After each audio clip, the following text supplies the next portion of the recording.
It's a great thing. All right, everybody, welcome to Look Who's Chalking. We just keep trying to set the bar even lower. I didn't tell you we weren't doing the Thanksgiving episode, didn't do last week. Hey, we had to do things for the holidays. Plus, I was still feeling under the weather. Don't make me apologize to you. You're getting a full season's worth that you didn't even think you were going to be getting before the season. So we're back for a condensed episode. Why? Blame it on Gary. The guy's late once again, but this time I actually have to leave early. So we're going to go right into things, and I don't even know what that means. I guess I do know what that means. Gary, say hello and then go straight to EDS for all your mail needs. It was Thanksgiving, all right? Yeah, it was good, man. It was good. Yeah, no complaints, man. Other than you, I know you had a couple good lineups last week. I had my worst GPP week of the years, just with missing out on Josh Jacobs and a couple other really crappy things that I did and not happy with my play. So only one way to go, and that's back up. So. I will say this. What the hell? Every single week since the beginning of time, Chris Godwin has been highly owned. And I had him in some lineups saying, you know what, whatever. I just think he's probably going to have a good game. I don't care if he's highly owned. I got to do it. And then I see 10%. I just don't get how the mind virus operates together. Like, how did everybody not do Chris Godwin at the same time? Is there a mass text message that goes out that morning that I'm just not getting? Because it's like, that guy is always played all the time. He was 6,000 and then randomly not played as he had one of his best weeks and looked the healthiest he has before the bye. I don't get what causes these random wrinkles. And then, you play Keenan Allen coming back. Like, he still was semi-hobbled in his previous game back. And then he's at like 25%. It's just, I don't know. I don't get these people. No, it's all about. I mean, I think especially in modern DFS with wide receiver ownership, it's so much of it's going to be dragged along by stacks and quarterbacks, right? So if a lot of people are playing Herbert into that game last week, a lot of people are going to play Keenan Allen. Tom Brady was only like 4% owned, but still, Godwin always made sense as a low 6K. That was one guy I was on at least. And people, you're right though. People have loved clicking on like the 6K wide receiver tier. Like T. Higgins always projects for a ton of chalk, even when Jamar Chase is healthy at like 6,200, right? Keenan Allen in the same way. So it was weird that people weren't more on Godwin last week, but I don't know. Good on you for having a couple really good lineups. I better man than me. My bad. I always assume you're going to have a couple good ones. If I did, you just no. Text me a gif of shit, and then I will know not to send you any. No, lineups. Dude, please. I've had more than enough good lineups in my life. I'm happy for your success. I was not upset at all. Not upset at all. All right. Well, then let's see who's on the board this week. I noticed a couple things. Obviously, the front and center. I don't even care if this is the highest over-under. This is going to be the one circled on many people's calendar. It's Cincinnati hosting the Chiefs when they had both of those crazy games last year. The crazy comeback during the season and then the crazy comeback on the road during the postseason. You're getting Jamar Chase back during this game. This is going to be a lineup or a game full of players, chock full of players, pun intended. I don't know why that got me. It's like something we've never said before. Chock full of players. Feels like should have been a catchphrase of ours since the beginning. Well, there's the title, chock full of players. And it's going to be... Who are some of the guys? How do you think the Mind Virus group who didn't play Chris Godwin last week, how do you think they're attacking this one? It's a good question. So to respond to what you were theorizing at the front, it is the highest total on the week, 53 points. As you can see by our good friends over here at EDS. No ads for you this week, EDS. Sorry, you got the ad blocker on. Not getting any of my ad. I love how we announced that. I love how we announced that. Yeah, sorry. Hey, at least we're not private ad blockers. We are cowardly ad blockers. I'm sorry. Loud and proud. I'm sorry. I'm going off the cuff. I want to tell you something, Gary. When I was in the airport, those damn people who leave their bin after they go through the security and their bin goes through, they take their stuff out and just leave the bin there. And then they're all piling up. They don't take it. And I was going to say, they just are public disgraceful people. At least they reminded me of people with their shopping carts who just put stuff in their trunk and then leave the cart right there. But at least with those people, they just assume they're private about it. Nobody sees it. The people at the airport, everyone's right next to them, and they just leave that bin right there. Zero shame. Sorry, there is some public. I mean, that's right up there for me of people that don't hold the door for you. But the only thing that's worse than people that don't hold the door for you are people that don't say thank you when you hold the door for them. I've always been perplexed what you do for a set of double doors. Somebody holds that first, so you go, thank you. Yes. And now within 2 seconds, another door, but it has to be held because it's just a constant flow. Right. Do you really need 2 thank yous? Just so you know for the future. If no, one thank you is fine. One thank you is fine. You give a thank you, but then they do look back after the second and you give the nod. You give the nod. Because you're nodding back to the original thank you. It's basically saying, I'm a guy who says thank you. Do you really need to hear it out loud? That's what that nod is. 100. It's exactly that is the proper move for the double doors is the thank you and then the nod. You don't need a double thank you. You don't need a no thank you at all. It's a thank you and the nod, or at least like some sort of acknowledgement, eye contact on the second. I'm picturing this on a standard guy SAT. If somebody holds a double door for you, do you A, provide 2 verbal thank yous, provide a single thank you followed by nothing, C, a verbal thank you followed by nod, D, none of the above, or D, no thank yous at all? Man, no, it is game theory optimal to go thank you with the nod. That is the optimal way. My God, we've gone off track. Anyway, Chiefs Bengals. Chiefs, you see there 27.5 implied team total, 53 points, and only a 2-point spread. So Vegas is expecting this game to be close with a lot of scoring, and that usually adds up to a lot of goodness. Now, the thing with the Chiefs, let's start with the Chiefs side. It's really hard. It's hard, once again, to stack this, right? 8,300 Patrick Mahomes, and you got a 7,900 Travis Kelce. That's obviously where you'd want to start. Those guys right now not projecting for too much ownership because of those prices. So I think an immediate way to get different on this game is just force your way into that stack. The problem is you're forcing your way into some value plays, and you're almost immediately starting from a stars and scrubs perspective. So it's something to consider, but I want to have over the field on a Mahomes Kelce this week. I actually like that idea as long as you know that they're relatively under-owned. But if they do shoot up in the potential ownership, expect me to use my side door approach with Isaiah Pacheco, who they gave a lot of carries to last week. I played him in most of my lineups, as you saw. If he breaks one run, because they stifled him a lot. So he did have like 15, 16 carries. Did get into the end zone once. Got another 4 or 5 chances at the goal line at the end of the game. Let's see what we have on him here. 22 carries. I mean, 22 carries. Yeah. 22 carries. It was inefficient, but we knew that would happen against the Rams, right? But, he found the box. That's all that matters. So, I mean, I'm with you there. I think you could put him. So I mean, they signed Melvin Gordon to their practice squad. I'm not expecting him to be active yet this week. McKinnon, the thing is, from a snap share perspective, it was still like 50-50. They just weren't giving McKinnon any of the actual base down work, but they were out there for similar. You got to look more into it, because 2-minute drill at the end of a half, and at the end of it, he's getting 100% of the snaps. Right. So then when you look at the way I like to look at it is this is just a regular football game. We're going back and forth, and who's going to be on the field the majority of the time.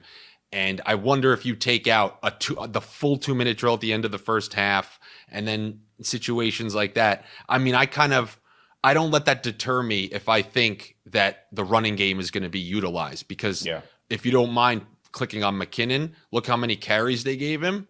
And I believe it was 0. Yeah. They gave him 0 base. He had like 50% of the snaps, but didn't get any carries. So that's what I look at. And apparently he's dealing with a hamstring thing right now. So, certainly a big chance for Pacheco this coming week. All these guys, though, Juju, MVS, not looking at too much ownership right now. So there are ways to get interesting with these doubles in Mahomes. And the Bengals defense has definitely been good, especially the second half of the year. But I think this game does probably shoot out.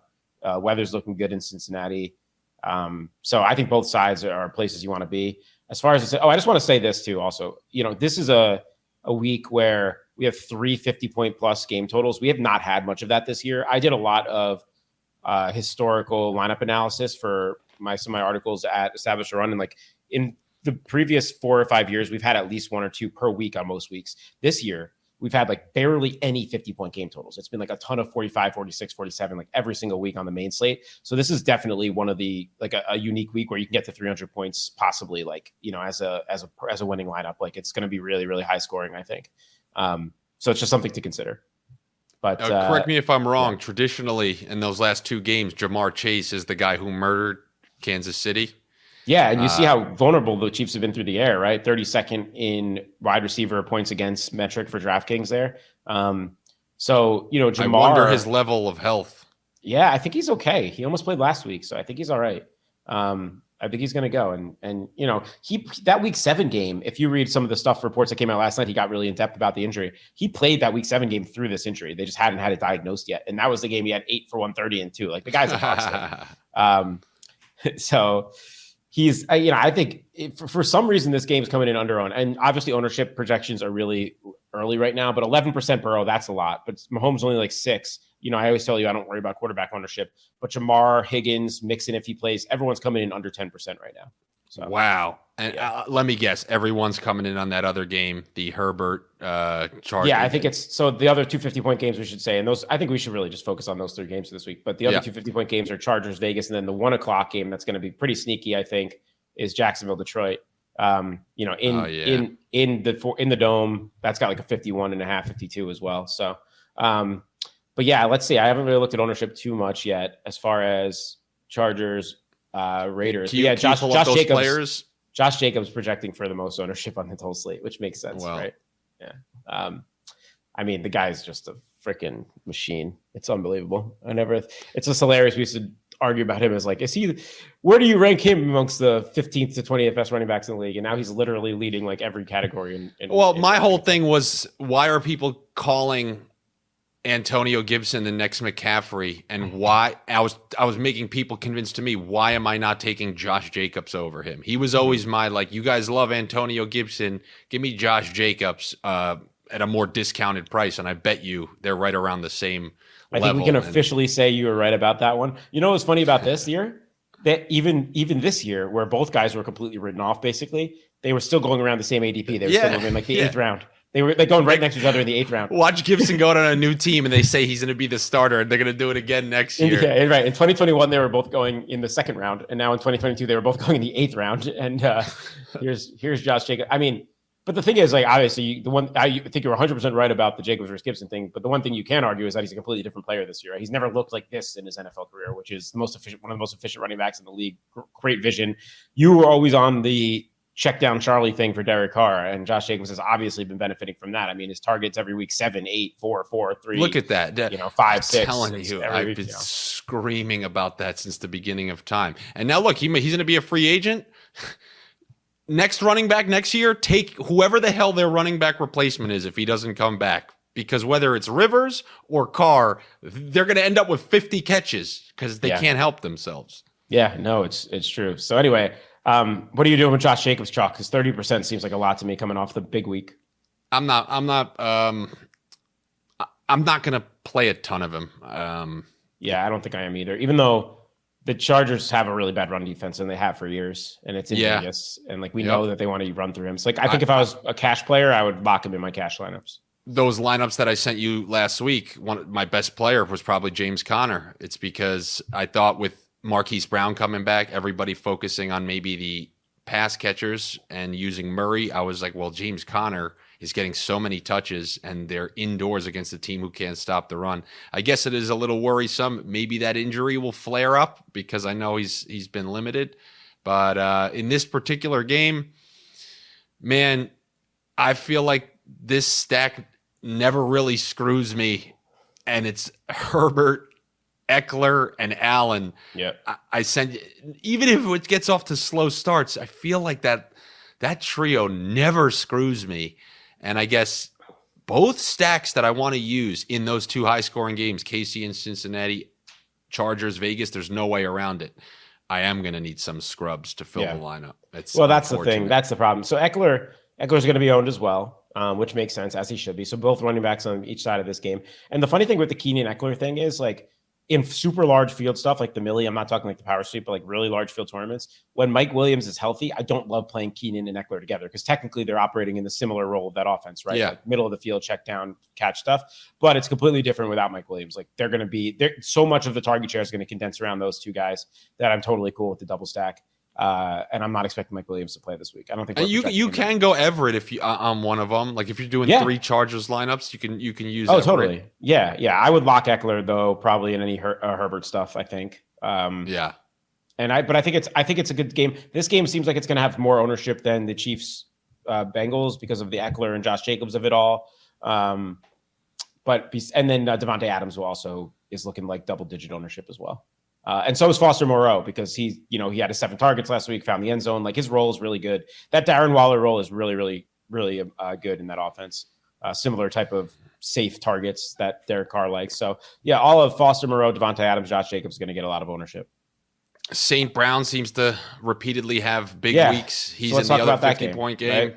That game, I think, like, the other good thing about this game is if you decide to go in on this game heavily, you'll know what you need to know, where those other 2 games are 4:00. So like you can make your late swap decisions if you decide to go heavily on this game. I think that both Trevor Lawrence and Jared Goff are in play this week, which is funny because those are 2 guys that I don't play very much of at all. Trevor Lawrence is someone that I haven't really played at any point in his career up to this point, but he was the optimal quarterback last week, almost 29 points. Had like 130 quarterback rating, 320 yards, 3 touchdowns. He's playing the worst defense or worst pass defense in the league in Detroit in a dome. And he's under 6K. Like, I don't know what the ownership's going to come in there. Let's take a look, but it's hard to avoid. I would imagine it's going to be high. Yeah, we're looking at like 13% right now. But again, like I'm not too worried about that. I do not like 23% Zay Jones though. Like that's a lot of ownership on Zay Jones after the big week.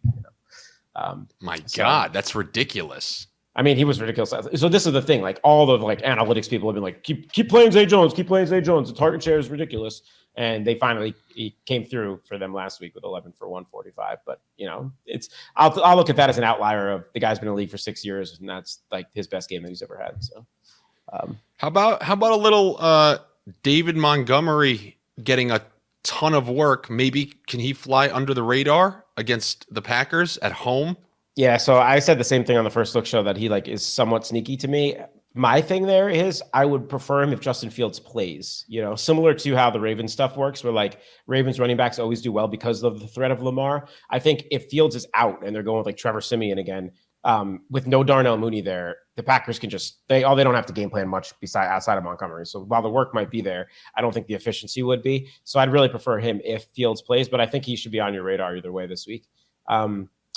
Yeah, totally. One of the other things I stood out for me this week is just the amount of quarterback options. I think you can go to so many of these guys. So obviously you have Mahomes and Burrow and Herbert and Goff and Lawrence, all those guys we already spoke about. But Jalen Hurts at home against the Titans. The Titans have been good against the run, bad against the pass, right? I feel like he might fall through the radar a little bit because he's 8,000.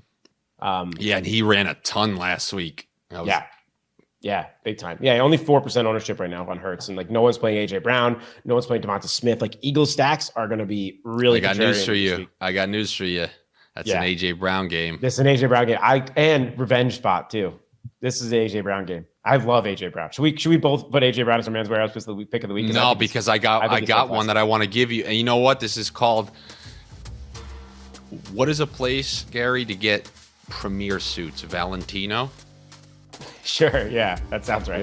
This is going to be our Valentino pick of the week because both of them are going to be quite expensive.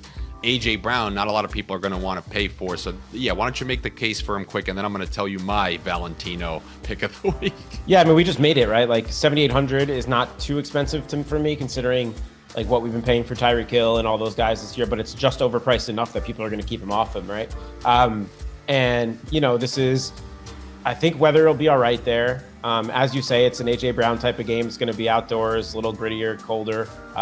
Physical defense. Physical defense, and it's revenge spot. I mean, he's playing his old team that traded him in his prime. Like this is a real and in a good like. The Titans have been able to get thrown on this year, like big time. Running, not so much, but throwing. So I'm expecting Jalen Hurts to not have 145 rush yards again and to have more than 188 pass yards or whatever. He hasn't had 300 pass yards in like 4 weeks. I expect this to be a week that he hits that. Really like. And also, I like Eagles stuff in general. But yeah. Still no Dallas Goedert too, which means he's going to command an even higher target share. AJ Brown. And they said Devontae Smith's playing through something.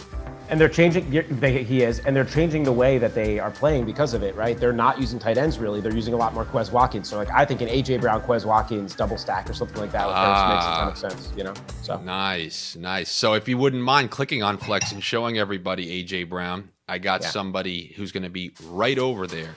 Now this week is going to. I'm saying pull up the Flex prices. Yeah. and then go down to like where AJ Brown is, and then you'll see my guy hovering a little bit above him. So this week, you got the return of Deshaun Watson. He's going back to Houston. I think maybe people may be enticed to go, okay, let's now Deshaun Watson's back. Amari Cooper, watch the ceiling's the limit, and it's a bad defense, and he's going to go wild. I couldn't think of a better spot where Nick Chubb would not be played as much as maybe if this was still Jacoby Brissett and it was still just a regular week, people would go, oh my God, a massive running back against the worst run defense.